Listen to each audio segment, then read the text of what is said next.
So hey everyone, welcome back to my channel. My name is Nidhi Yadav और आज हम इस वीडियो में क्लास 12th का जो सेकंड चैप्टर है पॉलिटिकल साइंस का, बुक फर्स्ट का कंटेम्प्रेरी वर्ल्ड पॉलिटिक्स में जो सेकंड चैप्टर है अल्टरनेटिव सेंटर्स ऑफ पावर, उसको पढ़ने वाले हैं। इस चैप्टर का नाम है न्यू सेंटर्स ऑफ पावर। तो आपको दोनों में से जो सा नाम क्लियर है उसके थ्रू आप इसको पढ़ सकते हैं, ठीक है। तो अब इसमें चैप्टर में है क्या, तो जैसे हमने पढ़ा था कि यूएसएसआर जो है उसका तो भाई डिसइंटीग्रेशन हो जाता है, वो पार्ट्स में ब्रेक हो जाता है, ठीक है। नई नई कंट्रीज उससे एमर्ज हो जाती है। उसके बाद जो यूएस है वो एक सोल सुपर पावर बन जाता है, मतलब यूएस की हेजेमनी वर्ल्ड में स्टैब्लिश होने लगती है। तो उसके बाद बात आती है कि अब जो यूएस की इतनी डोमिनेंस बढ़ रही है तो उसको लिमिट करने के लिए वेरियस ऑर्गेनाइजेशंस जो है वो बनने लगती हैं। तो वहीं एक ऑर्गेनाइजेशन बनती है यूरोप के अंदर जिसको कहते हैं ईयू, यूरोपियन यूनियन, और एशिया के अंदर बनती है साउथ ईस्ट एशियन नेशंस, ताकि जो यूएस की बढ़ती डोमिनेंस उसको कंट्रोल कर सके। और ये है ना, ये रीजनल ऑर्गेनाइजेशंस है, मतलब इनके अंदर बहुत सारी कंट्रीज इंक्लूड थी, ठीक है। तो बहुत सारी कंट्रीज ने आपस में साथ में आके जो है इसकी फॉर्मेशन करी थी। तो देखो ये नोट्स ना इस टाइप से हैं कि आप जैसे पढ़ोगे तो आंसर्स भी साथ साथ याद होते जाएंगे। तो सबसे पहले हम पढ़ेंगे यूरोपियन यूनियन के बारे में कि कैसे यूरोपियन यूनियन बना और क्या उसकी पूरी फॉर्मेशन की प्रोसेस थी। तो 1945 में जो यूरोप की कंट्रीज़ है उन्होंने ये मान लिया था कि जो उनका सिस्टम था जिसके ऊपर वो बनी थी ना, वो सिस्टम बिल्कुल बेकार हो चुका है, ठीक है। मतलब कि जैसे डिसइंटीग्रेशन हुआ, उन्होंने जो सोचा था कि ऐसे डेवलपमेंट, वो सब कुछ बिल्कुल ही बेकार हो चुका था। अब यूएस ने तो अपना एक सिक्योरिटी स्ट्रक्चर जो कि कलेक्टिव सिक्योरिटी स्ट्रक्चर था, नाटो बना रखा था, नॉर्थ अटलांटिक ट्रीटी ऑर्गेनाइजेशन, ठीक है। वो तो उसका पहले से ही था यूएस में, जिसमें सारी कंट्रीज थी और उसका वो पूरा वेस्टर्न वर्ल्ड जो बना हुआ था। उसके बाद जो है यूएस ने एक मार्शल प्लान लॉन्च किया जिसमें वो अमेरिका को है फाइनेंशियल हेल्प देता था ताकि वो अपनी जो इकोनॉमी बिल्कुल स्टेगनेंट हो चुकी है, बैकवर्ड हो चुकी है, उसको रिवाइव कर सके, ठीक है। तो मार्शल प्लान के अंदर क्या होता है कि जो यूरोपियन इकोनॉमिक कॉरपोरेशन है उसका फॉर्मेशन होता है 1948 के अंदर, ठीक है। इसको कहते हैं शॉर्ट में OEEC। तो ये फॉर्म हुआ था 1948 के अंदर। इसका जो एम था या मोटिव था वो ये था कि जितने भी वेस्ट यूरोपियन स्टेट हैं उनको फाइनेंशियली एड करना ताकि वो अपने आप को रिवाइव कर सके, उनका जो पुराना स्ट्रक्चर था वो उस पर वापस आ सके और अपनी डेवलपमेंट को बिगिन कर सके, ठीक है। तो ये ना एक फोरम बन जाता है जहाँ पे जो वेस्ट यूरोप की स्टेट्स थी, स्टेट्स यहाँ पे कंट्रीज को रेफर किया जा रहा है, वो कॉपरेट करने लगती है ट्रेड और इकोनॉमिक इश्यूज पे। फोरम क्या होता है? फोरम एक ऐसी जगह होती है जहाँ पे लोग बैठ के बातचीत करते हैं, कोई ऑर्गेनाइजेशन या मतलब मीटिंग जहाँ पे आप इश्यूज के लिए या कोई भी ट्रेड करने के लिए, कुछ भी करने के लिए आप बैठ के बात करते हो, उस चीज़ को कहते हैं फोरम, ठीक है। फिर ये तो हो गया फाइनेंशियल हेल्प के लिए। फिर एक पॉलिटिकल कॉपरेशन के लिए स्टेप लिया गया। तो काउंसिल ऑफ यूरोप COE 1949 के अंदर बनाया गया। तो प्रोसेस जो इकोनॉमिक इंटीग्रेशन की थी कि इकोनॉमिकली यूरोप को इंटीग्रेट किया जाएगा, जोड़ा जाएगा, उसकी जो कैपिटलिस्ट कंट्रीज थी वो स्टेप बाय स्टेप हुआ, ठीक है। फिर उसके बाद बनती है 1949 में ये हो जाता है। फिर वो अपनी जो है कंटिन्यू रखते हैं जो भी उनका इकोनॉमिकली और पॉलिटिकली सिस्टम चल रहा था, अपने डेवलपमेंट को और थोड़ा सा अपने आप को अपग्रेड करने को वो कंटिन्यू रखते हैं। उसके बाद बनता है यूरोपियन इकोनॉमिक कम्युनिटी EEC 1957 के अंदर ये बनाई जाती है, ठीक है। इसके अंडर क्या होता है, एक यूरोपियन पार्लियामेंट फॉर्म होती है, जो ये हमारा यूरोपियन यूनियन था इसका एक कॉमन पार्लियामेंट फॉर्म होता है।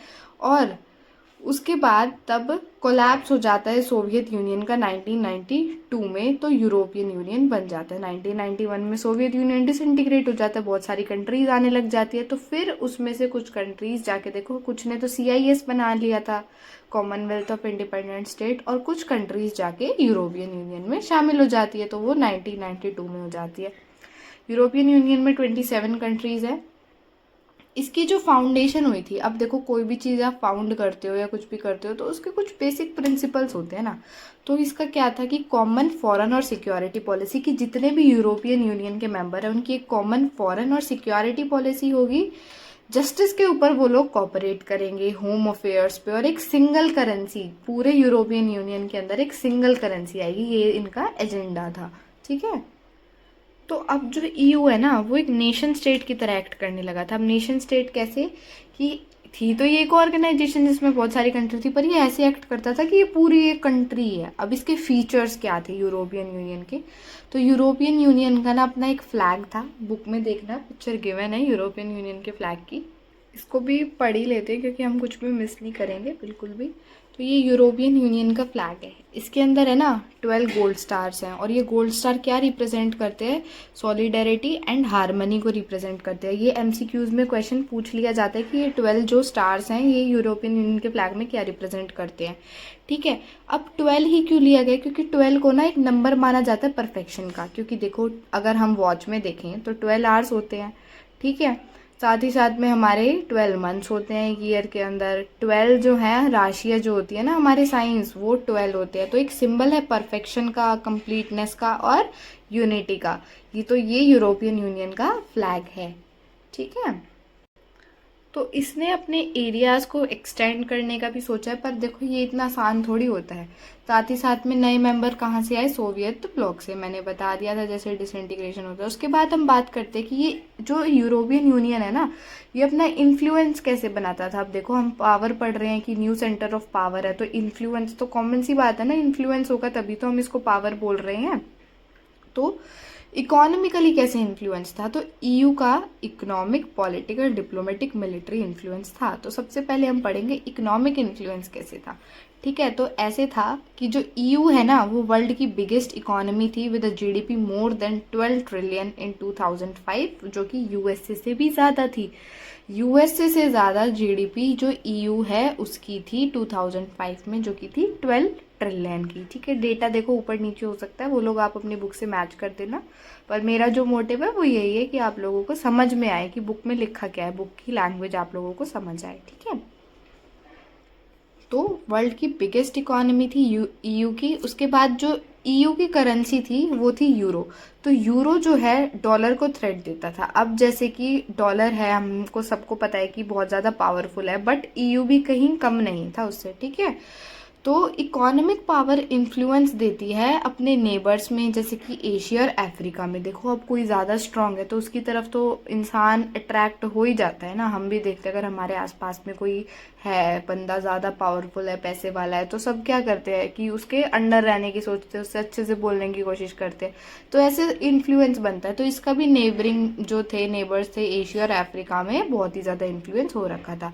उसके बाद ट्रेड, तो इसकी जो ट्रेड थी, ईयू की ट्रेड 3 टाइम्स थी यूएसए की, यूनाइटेड स्टेट्स ऑफ अमेरिका की 3 टाइम्स थी ईयू की ट्रेड। और इम्पॉर्टेंट ब्लॉक था international economic organisation, world trade organisation के अंदर भी एक बहुत इम्पॉर्टेंट जो है ब्लॉक था।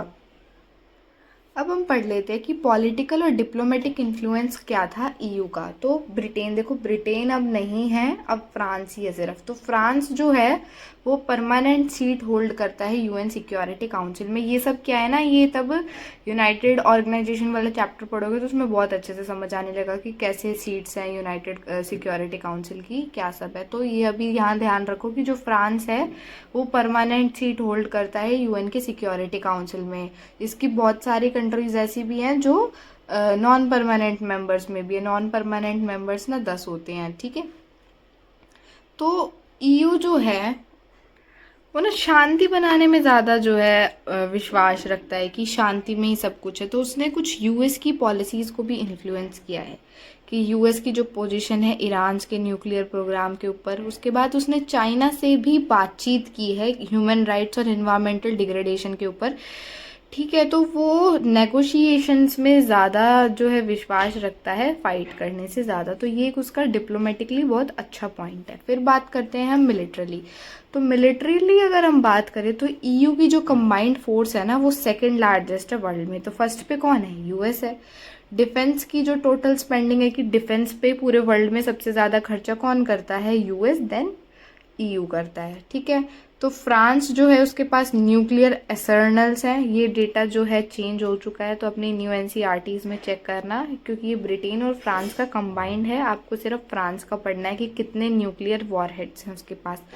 तो वर्ल्ड की जो सेकंड मोस्ट इम्पोर्टेंट है स्पेस और कम्युनिकेशन टेक्नोलॉजी का जो सोर्स है वो भी ईयू के अंदर ही मिलता है। तो देखो कितना ज़्यादा इसका डोमिनेंस और इन्फ्लुएंस है। ठीक है, अब एक सुपर नेशनल ऑर्गेनाइजेशन है, तो ईयू जो है वो एबल है इंटरवीन करने में इकोनॉमिक, पॉलिटिकल और सोशल एरियाज़ में। पर बहुत सारे एरिया ऐसे हैं इसकी मेंबर स्टेट में जिनके अपने अपने ही अलग फॉरेन रिलेशन और डिफेंस पॉलिसी है, मतलब वो ईयू की पॉलिसीज़ को फॉलो जो है वो नहीं करते हैं, ठीक है। और ऐसा नहीं है कि सबकी सेम ही है, कुछ की एक दूसरे से बहुत ही ज़्यादा अलग भी है। तो ठीक है, तो ऐसे बहुत सारे एरियाज थे जहाँ पे जो उसकी मेंबर स्टेट थी ईयू की, उसकी अपनी ही ऑन फॉरेन रिलेशंस थे और डिफेंस की पॉलिसीज थी जो कि एक दूसरे से बहुत अलग थी। तो ऐसी बात कर लेते हैं, जो ब्रिटेन था ना, ब्रिटेन अब इसका मेंबर था, तो ब्रिटेन के जो प्राइम मिनिस्टर है टोनी ब्लेयर, तो वो अमेरिका ने तब इराक पे इन्वेजन किया था यूएस ने 2003 में, तब उसका पार्टनर था। तो ऐसे ही हमेशा ये नहीं होता कि सारी मेंबर स्टेट जो है फॉरेन पॉलिसीज को माने और क्या कहते हैं कॉपरेट करे, कुछ अपने अलग से भी चीज़ों को करने लग जाते हैं, ठीक है। तो ऐसी बहुत सारी ईयू की जो मेंबर्स थे ना, जो स्टेट मेंबर्स थी, कंट्रीज थी, उन्होंने US led coalition of the willing को जो है सपोर्ट किया, और जो जर्मनी और फ्रांस थे उसने वहीं अमेरिका की पॉलिसीज को अपोज किया था, ठीक है। ये चीज़ें ध्यान रखने वाली होती हैं अगर सीयूईटी के लिए पढ़ रहे हो, तो ये ऐसे ही एमसीक्यूज जो है आ सकते हैं जो बहुत डीप में होते हैं, और बॉक्सेस की इन्फॉर्मेशन तो बिल्कुल नहीं छोड़नी है, ठीक है। तो एक deep seated Euroscepticism some parts of Europe में देखने को मिलता था, ठीक है। अब ये यूरो स्पेक्टिज्म क्या था, मतलब कि यूरोप को इंटीग्रेट ना होने देना, ठीक है। ये बहुत सारे पार्ट में यूरोप के में देखा जाता था कि ईयू की जो इंटीग्रेशन है वो नहीं होनी चाहिए, इसका एजेंडा ये है भाई, ये ज़्यादा इन्फ्लुएंस बना रहा है, ये सब कुछ। देखो, जहाँ पे कोई भी चीज़ मतलब ज़्यादा लोगों से जुड़ी होती है, जैसे हम किसी भी गठबंधन सरकार की अलायंस की बात करते हैं, तो वहाँ पे भी उसके बीच में डिफरेंस होते हैं, बहुत सारे लोग उसके अपोज होते हैं कि ऐसा नहीं होना चाहिए। तो ऐसा ही हर ऑर्गेनाइजेशन में होता है, ठीक है। फिर एग्जाम्पल इसमें यही दे रखा है कि जैसे कि ब्रिटेन के जो फॉर्मर प्राइम मिनिस्टर थे, उन्होंने जो ट्रीटी थी, यहाँ पे स्पेलिंग गलत लिखी है, मैं इसको ठीक कर देती हूँ, एक सेकेंड। तो ब्रिटेन के जो फॉर्मर प्राइम मिनिस्टर थे ना, मार्गरेट, उन्होंने यूके को यूरोपियन मार्केट से बाहर ही रखा था कि जो यूनाइटेड किंगडम है यूरोपियन मार्केट में काम नहीं करेगा, उसकी मतलब अपनी अलग ही जो है फॉरेन और जो कहते हैं डिफेंस पॉलिसीज अलग ही थी, ट्रेड पॉलिसीज अलग थी, ठीक है। फिर बात आती है डेनमार्क और स्वीडन जो थे, उन्होंने भी अपने आप को रजिस्ट किया था मास्ट्रिच ट्रीटी। मास्ट्रिच ट्रीटी क्या थी, जिस ट्रीटी के थ्रू यूरोपियन यूनियन का फॉर्मेशन हुआ था, ठीक है। ये बुक में जो ये टाइमलाइन वाला बॉक्स है, इसको जरूर पढ़ लेना, इसमें सारा बताया हुआ है कि कैसे कब क्या हुआ था, अच्छे से आप लोगों को समझ आ जाएगा, ठीक है। तो ये थी मास्ट्रिच ट्रीटी जो कि साइन हुई थी यूरोपियन यूनियन को बनाने के लिए, ठीक है, 1992 फरवरी 7। अगर पूछा जाए ईयू कब बना था, तो 1992 फरवरी 7, ठीक है। तो उन्होंने यूरो को भी अडॉप्ट नहीं किया था। यूरो क्या था, यूरोपियन यूनियन की एक कॉमन करेंसी। अब ये सचेंद्रन एग्रीमेंट क्या था, ये तो अब आजकल न्यूज़ में भी इसके ऊपर आया है, देखना पढ़ना, ठीक है। ये आप लोगों का होमवर्क है आज की वीडियो के लिए कि आप पढ़ोगे कि अब जो क्या कहते हैं नई वो आई है, गाइडलाइंस आई है इस एग्रीमेंट के, वो क्या आई है, ठीक है। तो ये एक एग्रीमेंट था जिसमें कि यूरोपियन यूनियन की अगर आप एक कंट्री का वीज़ा ले लेते हो या यूरोपियन यूनियन का, तो आपको बहुत सारी कंट्रीज जो कि अलाउ करते हैं यूरोपियन यूनियन में एक्सेस होने के लिए, तो वहाँ पे मतलब आप उस एक वीज़ा से उन सारी कंट्रीज में घूम सकते हो, ये था। अब हमने ईयू के फ्लैग के बारे में बात कर ही ली है पीछे।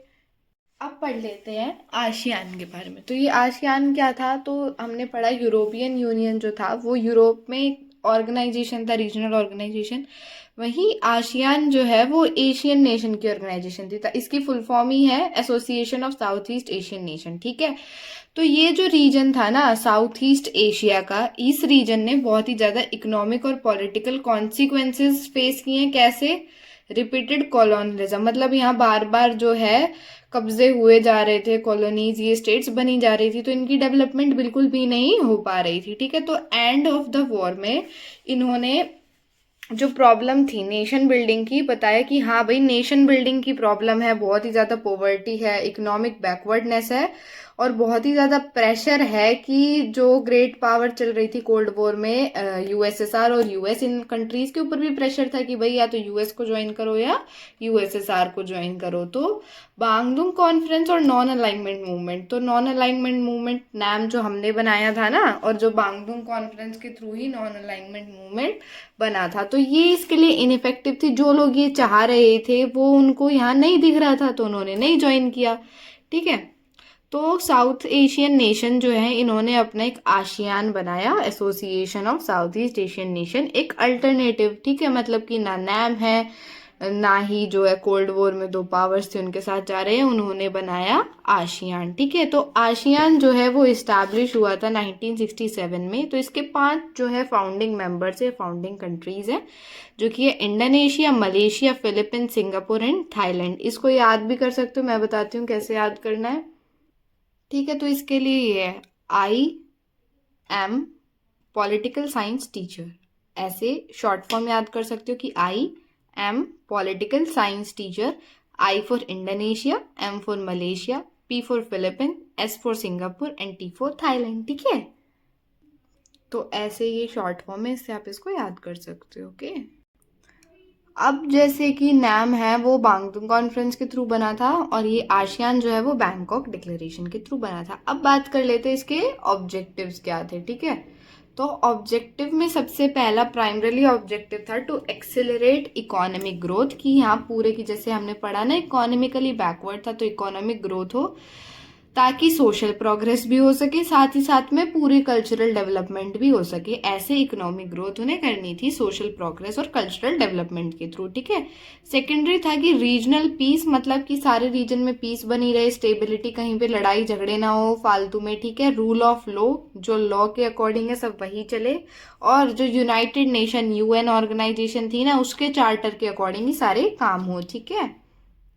फिर बाद में क्या होता है कि जो ये आसियान के 5 मेंबर थे बाद में 10 बन जाते हैं। फिर ब्रुनाई, दारुसलाम, वियतनाम, लाओ पीडीआर, म्यांमार जिसका नाम बुर्मा था, कंबोडिया भी आसियान को ज्वाइन कर लेते हैं और फिर आसियान बन जाता है एक 10 कंट्रीज की ऑर्गेनाइजेशन। ठीक है, फ्लैग पढ़ लेते हैं आसियान का। तो आसियान का जो लोगो है उसमें 10 स्टॉक्स हैं राइस के। तो ये जो ये है ना, ये ऐसे 10 स्टॉक है जो कि दिखाते हैं इनकी जो 10 कंट्रीज है उनको, और उनका जो बॉन्ड है टुगेदर, फ्रेंडशिप और सॉलिडारिटी को दिखाते हैं, और जो सर्कल है वो यूनिटी को शो करता है आसियान की। ठीक है, तो फ्लैग में से क्वेश्चन आ सकते हैं, आया भी था शायद लास्ट ईयर, उससे लास्ट ईयर फ्लैग में से क्वेश्चन आया था, मुझे याद नहीं है, बट हाँ इनमें से क्वेश्चन आ जाते हैं, तो आपको पढ़ना है। ईयू का भी मैंने बता दिया है, आसियान का भी ध्यान में रखना।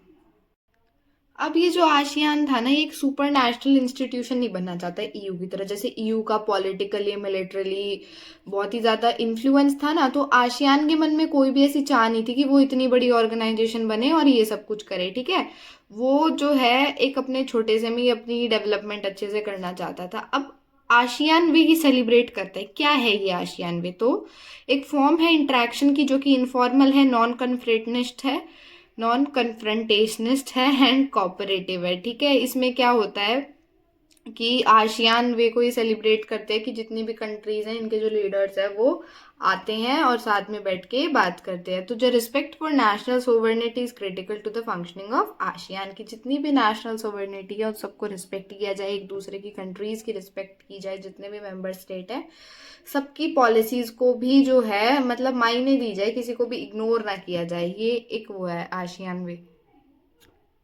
अब जो आसियान है ना उसने अपने ऑब्जेक्टिव्स को और ज़्यादा ब्रॉड बनाने की कोशिश की, थोड़ा थोड़ा वो ईयू के रास्ते पे चलने लगा। कैसे चलने लगा? 2003 में आसियान जो है उसने एक कम्युनिटी निकाली जिसमें 3 पिलर्स थे जो कि आसियान को डिफाइन करते थे। तो सबसे पहले था ASEAN security community, ASEAN economic community और सोशो कल्चरल कम्युनिटी। तो अगर क्वेश्चन आता है 3 पिलर्स, तो ये 3 पिलर्स है, इनको एक्सप्लेन करना है। तो सबसे पहले पढ़ लेते हैं आसियान सिक्योरिटी कम्युनिटी में क्या था। कि ये था कि ये बेस्ड होगा convention that outstanding territorial dispute should not excel at into armed confrontation. क्या मतलब? कि कितने भी अगर जो है टेरिटरीज में डिस्प्यूट्स हो जाए वो कभी भी आर्म्ड, मतलब कि ऐसी लड़ाई, हथियारों वाली लड़ाई में कभी भी नहीं बदलना चाहिए, शांति से ही उसका जो है सोल्यूशन हो जाना चाहिए। फिर उसके बाद 2003 में एक एग्रीमेंट हुआ जिसमें सारे मेंबर्स ने ये प्रॉमिस किया कि वो पीस बनाए रखेंगे, न्यूट्रलिटी बनाए, मतलब कहीं भी ये नहीं दिखाएंगे एक साइड ज्यादा वो है जो लोग बाइज्ड हो गए, ज्यादा झुकाव नहीं होगा कहीं पे भी, कॉपरेट करेंगे, किसी के भी मैटर्स में ज्यादा इंटरफेयर नहीं कि भाई हाँ हम तो मेंबर्स है ना एक दूसरे ऑर्गेनाइजेशन में, हम बोल सकते कुछ भी, ऐसे कोई भी नहीं करेगा। रिस्पेक्ट करेंगे नेशनल डिफरेंसेस, जैसे सबके अलग अलग कल्चर्स होते हैं सब कुछ, तो उन सभी को रिस्पेक्ट करेंगे और सॉवरन राइट्स को भी रिस्पेक्ट करेंगे। ठीक है, फिर 1994 में एआरएफ बनता है। एआरएफ मतलब आसियान रीजनल फोरम। तो ये एक ऐसी ऑर्गेनाइजेशन थी जो कि कोऑर्डिनेशन को सिक्योरिटी और फॉरेन पॉलिसीज की जो कोऑर्डिनेशन है उनको कैरी आउट करती थी। ठीक है, तो आसियान की इकोनॉमी जो है वो ईयू की और यूएस और जापान से छोटी थी। ठीक है, पर इसकी इकोनॉमी इनसे बहुत ही ज़्यादा हाई रेट पे ग्रो कर रही थी। देखो, बड़ा होना अलग चीज़ है और ग्रोथ रेट अलग चीज़ है। जो ग्रो होने की स्पीड थी ना, वो इनकी ग्रोइंग स्पीड से ज़्यादा थी। सेकेंड ऑब्जेक्टिव आता है आसियान इकोनॉमिक कम्युनिटी। तो आसियान इकोनॉमिक कम्युनिटी के अंदर क्या ऑब्जेक्टिव था कि एक कॉमन मार्केट हो, ठीक है, और एक प्रोडक्शन बेस हो आसियान के अंदर ही, ताकि जो है एड कर सके सोशल और इकोनॉमिक डेवलपमेंट को इन द रीजन, की जितने भी हैं फाइनेंस हो सके, इकोनॉमिक डेवलपमेंट हो रही है, सोशल डेवलपमेंट हो रही है, और एक कॉमन मार्केट बनाया जाए कि ये सारे आपस में ट्रेड कर सके बिना किसी दिक्कत के। ठीक है, तो आसियान जो है अपने डिस्प्यूट सेटलमेंट मैकेनिज्म को भी बहुत ही ज़्यादा अच्छा बनाना चाहता था, ताकि वो रिजॉल्व कर सके जितने भी उनके इकोनॉमिक डिस्प्यूट्स, आराम से बैठे और क्या दिक्कत आ रही है उनको रिजॉल्व कर सके। फिर उन्होंने फोकस किया free trade organisation, free trade area बनाने पे, जहाँ पे जो है मतलब इस एरिया में दूसरी कंट्री से कोई आएगा तो वहाँ पे उनको लेबर इन्वेस्टमेंट या तो बहुत लो रेट पे दी जाएंगी या बिल्कुल ही फ्री दी जाएंगी। ठीक है, ताकि जो लोग हैं, मतलब लोग नहीं, दूसरी कंट्रीज वहाँ आके इन्वेस्ट करें और इनकी इकोनॉमी डेवलप हो सके, ये इनका मोटिव था। ठीक है, तो चाइना और यूएसए ने ऑलरेडी जो है नेगोशिएट कर चुके थे फ्री ट्रेड एरिया के लिए आसियान के साथ, क्योंकि उन्हें तो फायदा दिखता था। और ये ग्रो क्यों हो रही है, इनका ग्रो होने का यही है कि ये बहुत स्मार्ट वर्क करते हैं। फिर विजन 2020, इस पे भी बहुत इंपॉर्टेंट क्वेश्चन बनता है आसियान में से कि विजन 2020 क्या था। अब बात आती है कि विजन 2020 है क्या। तो इसने एक आउटवर्ड लुकिंग रोल, कि जो इनकी कंडीशन है जहाँ ये डेवलपमेंट कर रहे हैं उससे थोड़ा बाहर निकल के भी और ज़्यादा डेवलपमेंट पे ध्यान दिया जाए, कुछ ऐसी चीज़ों पे ध्यान दिया जाए जो कि इम्पॉर्टेंट है। तो जो विजन 2020 है उसने एक आउटवर्ड लुकिंग रोल दिया आसियान को इंटरनेशनल कम्युनिटी के अंदर, जिसके अंदर आसियान ने एक पॉलिसी बनाई जिससे वो है नेगोशिएशंस को ज़्यादा प्रायोरिटी देता था। कॉन्फ्लिक्ट्स में कहीं भी अगर मान लो लड़ाई झगड़े हो जाते हैं तो नेगोशिएशन पे ज़्यादा बिलीव करता था रेदर देन फाइट में या कॉन्फ्लिक्ट में आने से। ठीक है, फिर आसियान, इसका ही एग्जाम्पल है कि आसियान ने मीडिएट किया था जो कंबोडियन कॉन्फ्लिक्ट चल रहा था, और ईस्ट तिमोर क्राइसिस को बात करके, डिस्कशन करके सॉल्व करने में ज़्यादा ये बिलीव करता था। फिर इन्होंने अपने आप को और स्ट्रेंथन करने के लिए ये सोचा कि हम एनुअली मीट करेंगे ताकि ईस्ट एशियन कॉपरेशन के बारे में बात हो सके। देखो, कोई भी ऑर्गेनाइजेशन चल रही है, बहुत सारे मेंबर्स अगर पार्टनर है तो उन लोगों का बातचीत करना तो नेसेसरी हो जाता है ना, सबकी राय लेना, ये सब कुछ। तो इसीलिए अपने आप को और ज़्यादा स्ट्रेंथन करने के लिए ये सारे स्टेप्स उन्होंने लिए थे।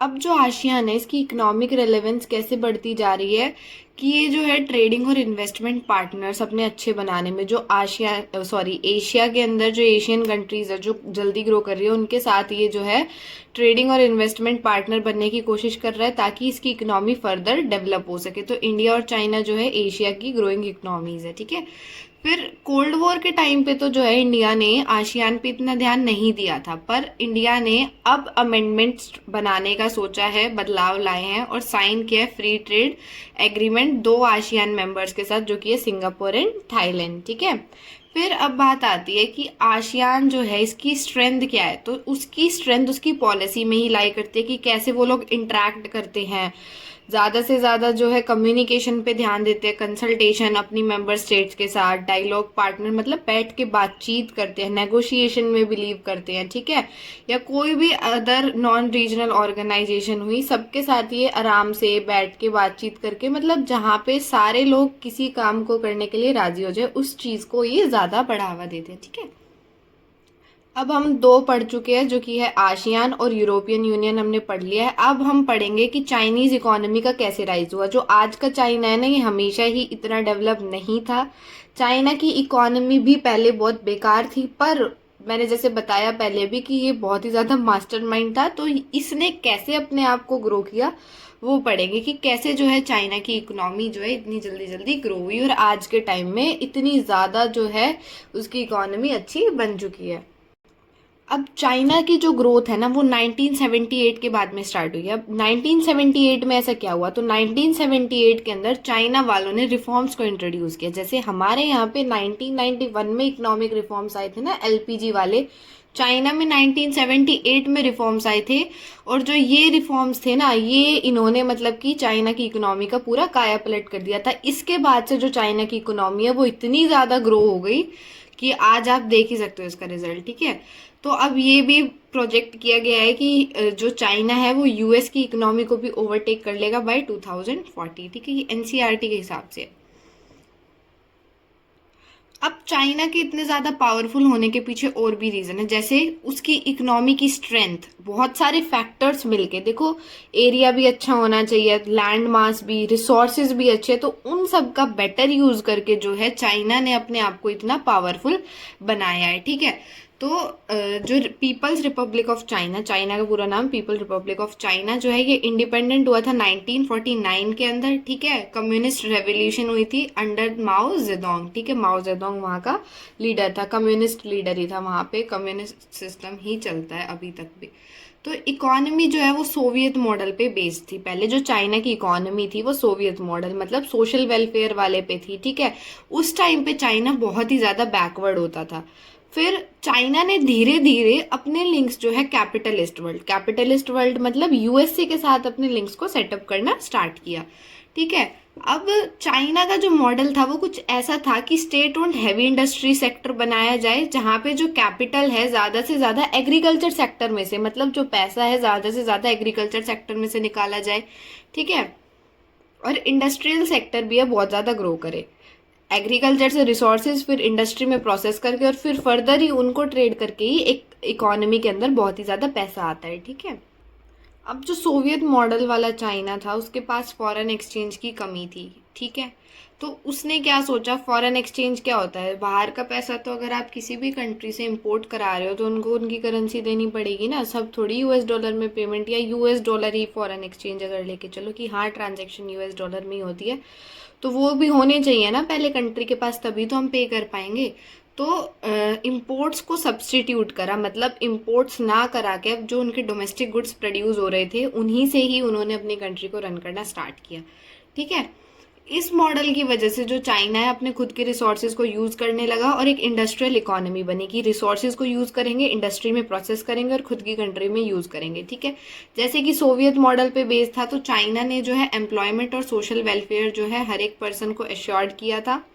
जो उसकी इकोनॉमिक ग्रोथ थी वो इतनी अच्छी हो नहीं रही थी कि जो ग्रोइंग पॉपुलेशन है उसके हिसाब से, जैसे 5-6% अगर ग्रोथ हो रही है पॉपुलेशन की, तो 2-3% सिर्फ जो है इकोनॉमिक ग्रोथ, तो ऐसे तो ग्रोथ जो है मैच कर ही नहीं पा रही थी, इकोनॉमिक ग्रोथ और ग्रोइंग पॉपुलेशन एक दूसरे को मैचअप ही नहीं करा पा रही थी। तो ऐसे जो इसकी कंडीशन धीरे धीरे और बेकार होती है।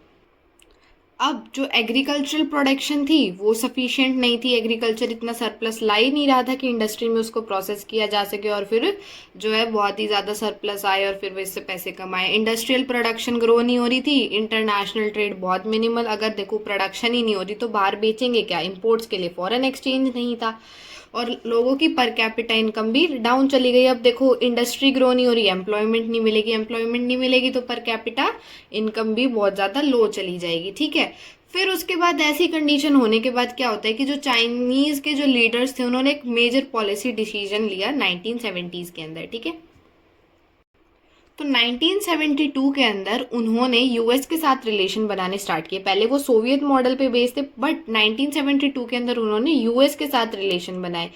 ये देखना, अभी 2-3 ना ईयर्स की डेट आएंगी, उनको ज़रा ध्यान से पढ़ना। यूएस के साथ रिलेशन 1972 में बने थे और आगे, क्योंकि ये एमसीक्यूज में आते हैं क्वेश्चन। ठीक है, फिर वहाँ के जो थे जोहू इनलाई, उन्होंने 4 सेक्टर में मॉडर्नाइजेशन को प्रपोज किया कि एग्रीकल्चर सेक्टर में हमें मॉडर्नाइजेशन लानी है, इंडस्ट्री में, साइंस और टेक्नोलॉजी, साथ ही साथ में मिलिट्री में। तो 1973 के अंदर 4 एरिया की मॉडर्नाइजेशन उन्होंने ये प्रपोज की थी। ठीक है, फिर 1978 आते आते जो वहाँ के लीडर थे जियोपिंग, उन्होंने ओपन डोर पॉलिसी को जो है अनाउंस कर दिया। अभी ओपन डोर पॉलिसी क्या थी, ओपन डोर पॉलिसी थी कि चाइना ने जो अपने दरवाजे बंद कर रखे थे कि ना ट्रेड कर रहे थे, ना इंपोर्ट एक्सपोर्ट, कुछ भी नहीं हो रहा था, तो फिर ओपन डोर पॉलिसी कि चाइना ने अपने दरवाजों को खोल दिया है, अब चाइना के अंदर आओ, इन्वेस्ट करो, वहाँ के रिसोर्सेज को यूज़ करो। उससे क्या फ़ायदा होता है कि बाहर से कोई आते हैं तो वो अपनी टेक्नोलॉजी को लेके आते हैं। ठीक है, और फिर वहाँ से जिस कंट्री में आए हैं उन लोगों को वो समझ में आ तो उनको एम्प्लॉयमेंट मिलती है और उनकी ग्रोथ होती है।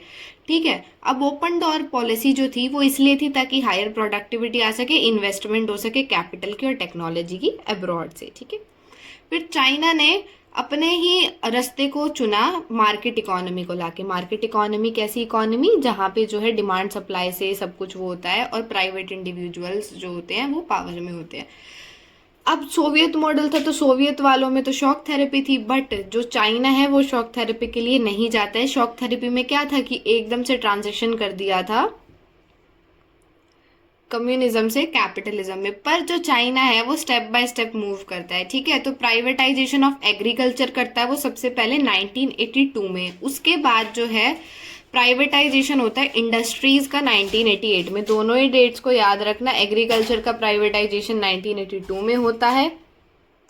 फिर चाइना ने जो है ट्रेड बैरियर्स को हटा दिया स्पेशल इकोनॉमिक जोन्स में। अब ये स्पेशल इकोनॉमिक जोन क्या होते हैं, ऐसे जोन्स जहाँ पे आप आओगे तो आपको कोई भी जो है टैक्स नहीं देना पड़ेगा इंपोर्ट एक्सपोर्ट के लिए, तो ये सब होते हैं स्पेशल इकोनॉमिक जोन। ये बेसिकली तो बैकवर्ड एरियाज जो होते हैं ना उनको डेवलप करने के लिए होते हैं, पर चाइना उस टाइम पे पूरे बैकवर्ड बन चुका था तो उसने बहुत सारे स्पेशल इकोनॉमिक जोन को जो है इस्टेब्लिश किया था, जहाँ पे फॉरेन इन्वेस्टर्स आते थे और अपने इंटरप्राइजेस को सेटअप करते थे, अपने बिजनेस को सेट करते थे। न्यू इकोनॉमिक पॉलिसीज आई, उसकी वजह से चाइना का जो स्टेग्नेशन है वो ब्रेक होता चला गया। प्राइवेटाइजेशन ऑफ एग्रीकल्चर जो था ना, उसकी वजह से एग्रीकल्चर प्रोडक्शन में बहुत ही ज़्यादा राइज हुआ। साथ ही साथ में जो रूरल इनकम थी, रूरल पीपल की इनकम थी, उसमें भी बहुत ज़्यादा राइज हुआ। वो लोग जो है पैसों को सेव करने लगे थे और उसकी वजह से रूरल इंडस्ट्री में भी बहुत ही ज़्यादा ग्रोथ आई थी। अब जो चाइना की इकोनॉमी थी वो बहुत ज़्यादा फास्टेस्ट रेट से ग्रो करने लगी थी।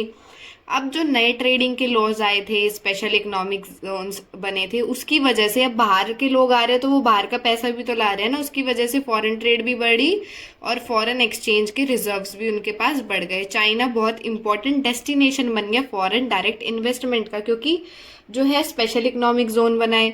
ठीक है, उसकी वजह से जो है वो आते थे वहाँ पे फ्री में जो है अपनी इंडस्ट्रीज को सेटअप करते थे। तो चाइना एक बहुत जो है जोन बन गया, हब बन गया वहाँ पे कि लोग आ रहे हैं और फॉरेन डायरेक्ट इन्वेस्टमेंट कर रहे हैं। उसकी वजह से चाइना की इकोनॉमी बहुत ही ज़्यादा राइज होने लगती है। अब इसके एडवांटेज यही थे कि फॉरेन एक्सचेंज हो जाते हैं, बाहर का पैसा आता है। अब चाइना इतना कैपेबल हो जाता है कि वो बड़ी बड़ी इन्वेस्टमेंट कर सकता है और कंट्रीज़ के अंदर भी। ठीक है, अब चाइना ने जो एक्सेशन किया वर्ल्ड ट्रेड ऑर्गेनाइजेशन का 2001 में, एक फर्दर स्टेप था कि उसने अपनी इकोनॉमी को ओपन अप किया। अब वो WTO का मेंबर बन चुका है और वो वहाँ से जो है उसके रूल्स को भी फॉलो कर रहा है और ट्रेड को भी एक्सेस कर रहा है। पर इतना सब कुछ अच्छा ज़्यादा टाइम तक थोड़ी चलता है। तो जैसे जैसे उसकी इकोनॉमी ग्रो हो रही थी तो कुछ डीमेरिट्स भी थे। अब वो डीमेरिट्स क्या थे कि अनएम्प्लॉयमेंट बहुत ज़्यादा राइज हो गई थी, अराउंड 100 मिलियन जो है अनएम्प्लॉयमेंट पहुंच गई थी। जो फीमेल एम्प्लॉयमेंट की कंडीशन थी ना वो इतनी बेकार हो चुकी थी कि जैसी यूरोप में 18th या 19th सेंचुरी में होती थी, जहाँ पे जो है फीमेल तो ये लगा लो कि काम ही नहीं करती थी बाहर। इन्वायरमेंटल डिग्रेडेशन, अब एकदम से इतनी सारी इंडस्ट्री सेटअप होगी तो इन्वायरमेंट को तो देखो नुकसान होगा ही नहीं, और करप्शन बहुत ज़्यादा बढ़ने लगी थी। साथ ही साथ में जो है इनइक्वालिटी, रूरल के पीपल और अर्बन के बीच में इनइक्वालिटी आ गई थी, क्योंकि अर्बन वाले ज़्यादा डेवलप होने लगे थे, कोस्टल इनलैंड, ऐसे करके लोगों में डिस्पैरिटीज आने लगी थी।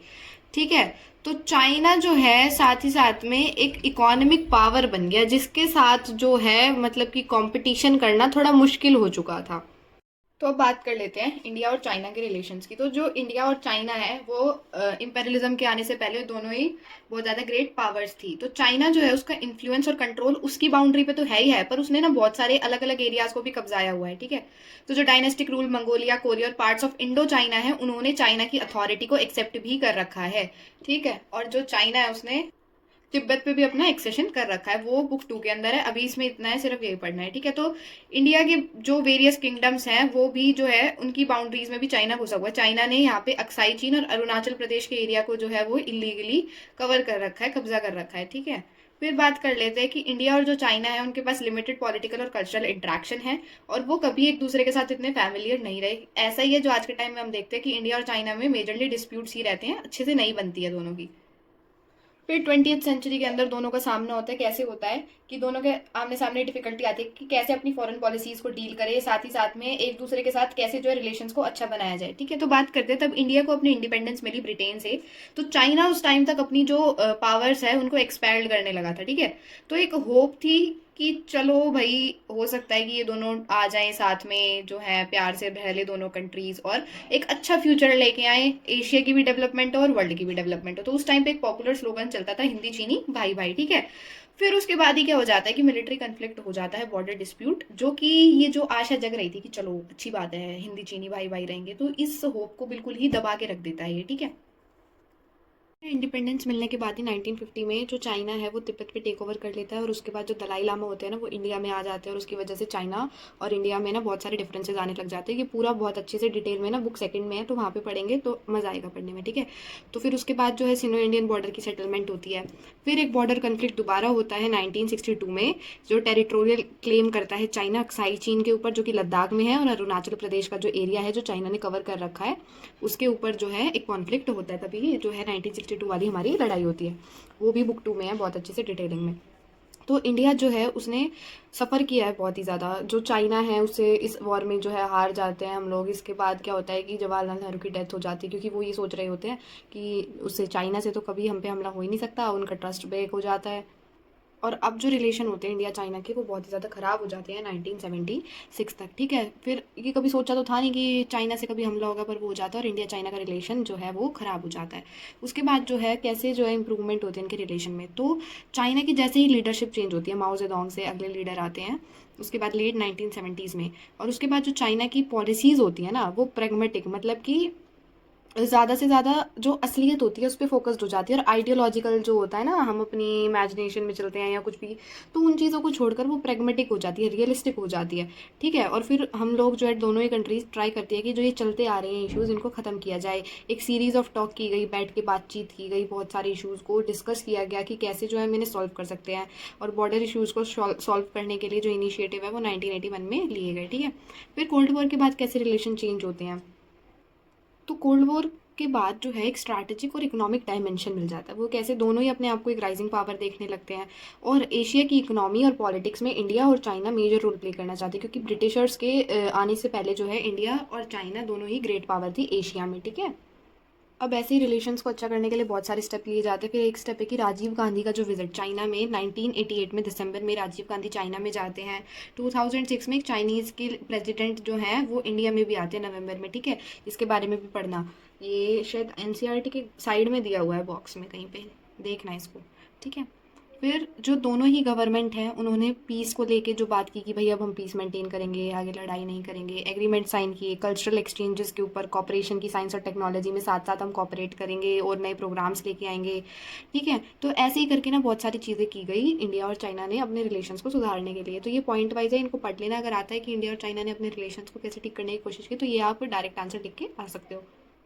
जो इंडिया और चाइना है उसकी ट्रेड जो है 30% बढ़ रही है। 1999 में कारगिल वॉर के बाद जो है इन दोनों की ट्रेड 30% जो है इंक्रीज़ होती जा रही है। ठीक है, अब जो बायलेटरल ट्रेड है वो इंक्रीज़ हो चुकी है 338 मतलब $338 मिलियन, जो 1992 में से थी, अब $18 बिलियन 2006 में वो हो चुकी है। ठीक है, दोनों ने ही राजीनामा कर लिया है कॉपरेट करने में ऐसे एरिया जो कि कॉन्फ्लिक्ट को ना बढ़ाए, जैसे कि biding for energy deals abroad, ऐसे करके जहाँ पे जो है दोनों एक साथ मिलकर अच्छे से कॉपरेट कर सके।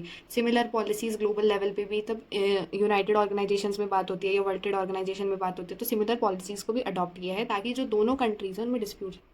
अब कुछ दिक्कतें भी हैं, तो इंडिया ने जब न्यूक्लियर टेस्ट किया 1988 में, तो सॉरी 1998 में आएगा ये, 1998 में, तो उन्होंने जो है चाइना को थ्रेट हुआ, जहाँ चाइना जो है वो पहले ही न्यूक्लियर वो बना चुका था अपने वेपन्स, बट फिर भी ये हो गया ना कि अब तो इंडिया ने भी बना दिया, तो एक दबदबा बन जाता है। फिर जो है चाइना जो कंट्रीब्यूट कर रहा है पाकिस्तान के न्यूक्लियर प्रोग्राम को बिल्ड करने में, तो ये एक बहुत चीज़ है जो इंडिया को लगता है कि ये हमारे खिलाफ जा रही हैं। साथ ही साथ में जो उसके रिलेशन बांग्लादेश और म्यांमार के साथ बढ़ते जा रहे हैं वो इंडिया के लिए खतरा बन चुके हैं। ठीक है, और ऐसे जो है चाइना देखा जाए तो हमें चारों तरफ से कवर करा, इधर से पाकिस्तान से कर रखा है, म्यांमार और बांग्लादेश भी चाइना ने अपनी सपोर्ट में कर रखे हैं, वहीं अब तो जो नेपाल है वो भी होने लगा। तो देखो चाइना शाना तो है ही। तो ये जो चीज़ें हैं ये दिक्कत देती है इंडिया और चाइना के रिलेशंस के ऊपर। ठीक है, पर अभी तक इनमें से किसी इशू के ऊपर कोई कॉन्फ्लिक्ट तो नहीं हुआ है। अगर कोई बात होती है तो उसको टॉक से रिजॉल्व करने की कोशिश की जाती है। तो ये था इस चैप्टर में, ठीक है। तो अगर वीडियो पसंद आई तो प्लीज़ लाइक करना और चैनल को सब्सक्राइब करना। ठीक है, बाय बाय।